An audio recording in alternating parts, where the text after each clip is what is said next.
मुग्धा और उसकी सास के बीच पूरा समय सास के किसी न किसी काम को लेकर मतभेद चलते ही रहते हैं। बहू, ओ बहू, जरा चाय बना दे। मुग्धा चाय लेकर आती है। ये लीजिए, और कुछ चाहिए? अरे नहीं, बस चाय पीने का मन था। जाओ, तुम दूसरा काम करो। चाय पीने के थोड़ी देर बाद सास दोबारा मुग्धा को आवाज लगाती है। अरे बहू रे, आओ बहू, जरा हलवा तो बना दे, मीठा खाने को मन हो रहा है। इसी तरह मुग्धा की सास पूरा समय कोई ना कोई काम बताकर उसे रसोई से बाहर तक निकलने नहीं देती। कभी चाय, कभी हलवा, कभी पानी तो कभी दूध, हर समय खाने को चाहिए और उसके लिए अपने हाथ पैर बिल्कुल नहीं हिलाने। परेशान किया हुआ है इन्होंने। सास की जबरदस्ती परेशान करने की आदतों से दुखी मुग्धा एक शाम सचिन के साथ अपने कमरे में बैठी हुई बात कर रही होती है। सुनो जी, मम्मी जी की ये जानबूझकर मुझे परेशान करने की फरमाइशों से मैं बहुत फ्रस्ट्रेट हो चुकी हूँ। पूरे दिन में एक सेकंड का आराम नहीं मिलता। रसोई से बाहर कदम रखती नहीं कि बहू ये बना दे, बहुरी वो बना दे। अरे इनकी फरमाइशें चलती ही रहती है। अरे मुग्धा, माँ खाने की शौकीन है, पर उम्र हो चली है, खुद खाना नहीं बना सकती, इसलिए तुमसे बोलती है। अरे तो शौक भी उम्र देख कर रखने चाहिए ना। समझ में नहीं आता, हर समय फेविकॉल का जोड़ लगाए सोफे से चिपके बैठी रहती है। इतना सब डाइजेस्ट कैसे हो जाता है उन्हें? अरे तुम मेरी माँ से इतनी नफरत कैसे कर सकती हो? मैं उनसे नफरत नहीं करती जी, बस परेशान हूँ। जहां मुग्धा अपने पति से ये सब बोल रही होती है, वहीं उसकी सास भी कमरे के बाहर दरवाजे से कान लगाए सारी बातें सुन रही होती है और अगली दोपहर रसोई में मुग्धा के पास जाती है। बहू, आज ना मेरा कुछ मसालेदार खाने का मन है। तो चाय बना दूं? मुझे बहुत पसंद है। अरे ना, ऐसा कर लिट्टी चोखा बना ले।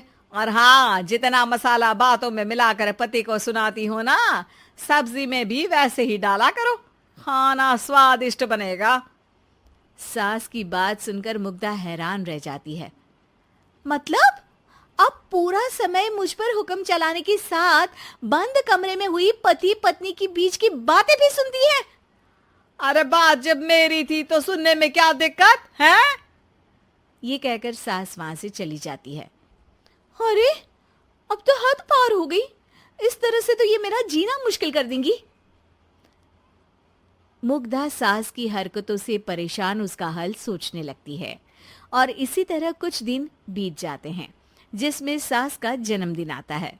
मुग्धा बहुत खुशी के साथ अपनी सास को एंड्रॉयड मोबाइल गिफ्ट करती है।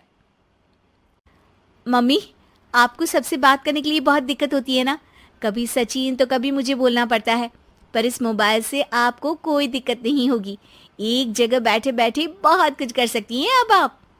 मोबाइल देख सासू माँ खुश हो जाती है, पर उसे इस्तेमाल करना तो आता नहीं, इसलिए साइड में रख देती है।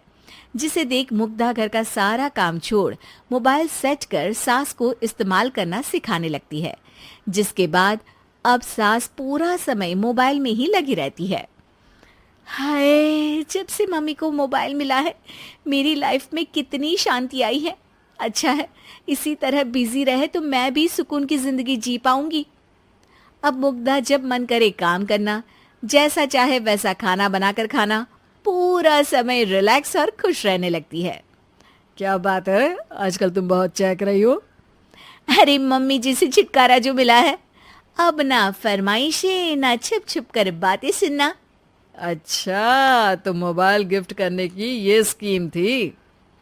इसी तरह दिन बीतते हैं और अब मोबाइल पर लगी सास फरमाइशों की जगह सवालों के लिए बहू को आवाजें लगाना शुरू कर देती है। अरे बहू सुन तो, देख जरा किसी का फोन क्यों नहीं मिल रहा? रिचार्ज खत्म हो गया है, पर अभी 4 दिन पहले ही तो मैंने किया था। इतनी जल्दी कैसे खत्म हो गया? अरे मैंने कल तेरी कनाडा वाली मौसी सास से 3 घंटे बात की थी ना। क्या? इतना महंगा तो मोबाइल भी नहीं आया जितना महंगा इसका रिचार्ज पड़ रहा है। इसके बाद तो जैसे मुग्धा के दिन के 24 घंटे में से 20 घंटे सास के पास उनके मोबाइल रिलेटेड प्रॉब्लम सॉल्व करने की ड्यूटी ही बन जाती है। अरे मुग्धा, ये मोबाइल में अचानक तेरी मौसी सास की शक्ल क्यों दिखने लगी? और ये तो हिल भी रही है। मम्मी, ये गूगल डुओ का वीडियो कॉल है।